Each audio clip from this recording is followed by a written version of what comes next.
9-10 orang murid. Kita tetap dapat mengajar mereka kan, Pak? Tapi aku belum cintaimu. Nggak tahu kalau sore. Tunggu aja. Kita perlu sekarang cuma kaki yang akan berjalan lebih jauh dari biasanya. Mata yang akan menatap lebih lama dari biasanya. You're looking at one of the most acclaimed Indonesian feature film, and a memorable one to me.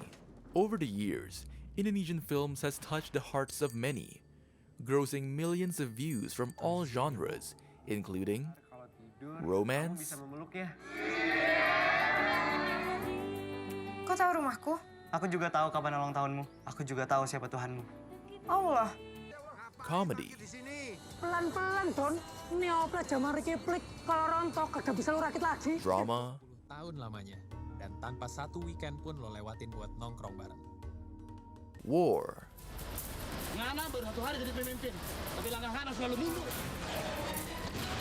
action, and my favorite, horror. Kalau memang itu ibu, kita bilang sama dia supaya nggak ganggu kita lagi. Not to mention renowned titles that have won multiple awards abroad.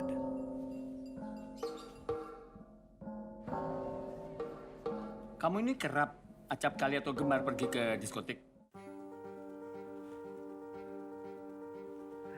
We often take for granted the movies that hit the big screens in Indonesia right now. But if you look back in time, the Indonesian film history is filled with political turmoil and competition from abroad. So let's turn the tape back in time to see where this all started. We have to divide them into different eras. First is the Dutch colonial era. Movies then were mostly silent films, black and white documentaries with socio-economic themes. In 1926, when Lutung Kasarung became the first film to be produced in Indonesia. In 1931, Bungaroos and Indonesia Malays became the first sound films, although they weren't great. Come 1942, the Japanese invaded Indonesia and drove the Dutch out, and film was utilized as propaganda machines. With film production driven to nil, filmmakers took to theaters under the helm of film maestro Usmar Ismail. With World War II over and independence gained, Usmar Ismail released his wartime epic Darah dan Doa, or The Long March. This was dubbed the first Indonesian film. In 1951, Jakarta opened Metropole Cinema, the largest cinema at the time, and a huge deal for the film industry. It still stands today. But then came along the 1960s, where a coup we know now as the G30 SPKI in 1965 drove the film industry down with a stringent anti-leftist sentiment. The film industry thus resorted to importing films. The 70s through the 80s saw new light in the industry, followed by technological advances. The trend was stories adapted from previous materials, like Si Pitung, Badai Pasti Berlalu, and Cintaku di Kampus Biru. However, that era saw fierce competition with national television.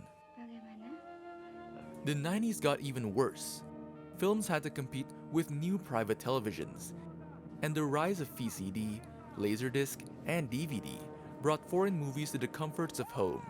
But some notable titles, like Jakaswara,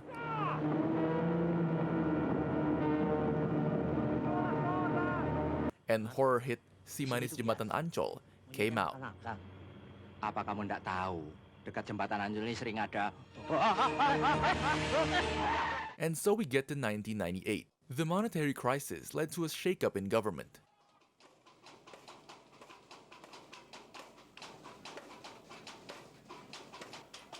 For film, this sparks a whole new beginning, and production skyrocketed. It's marked by films like the hit family musical Petualangan Sherina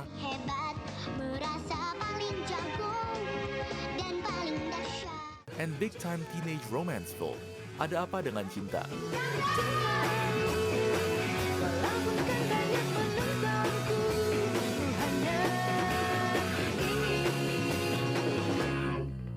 a new generation of filmmakers like Riri Riza, Rudi Sujarwo, and Nia Dinata dominated through the 2010s. The early 2020s saw the highest growth of local films, but then we all know what happened next. COVID-19 has driven cinema viewers to all-time low due to restrictions. We're seeing huge adaptations with movies hitting the screens on online platforms. So, what's next? Well, this is the biggest shakeup in the film industry yet. But rest assured, the only way to go is up. And we're not gonna be short of talents and local stories and movies that will inspire. Wibisana Natadirjo, Deshana Prasastya for See Today.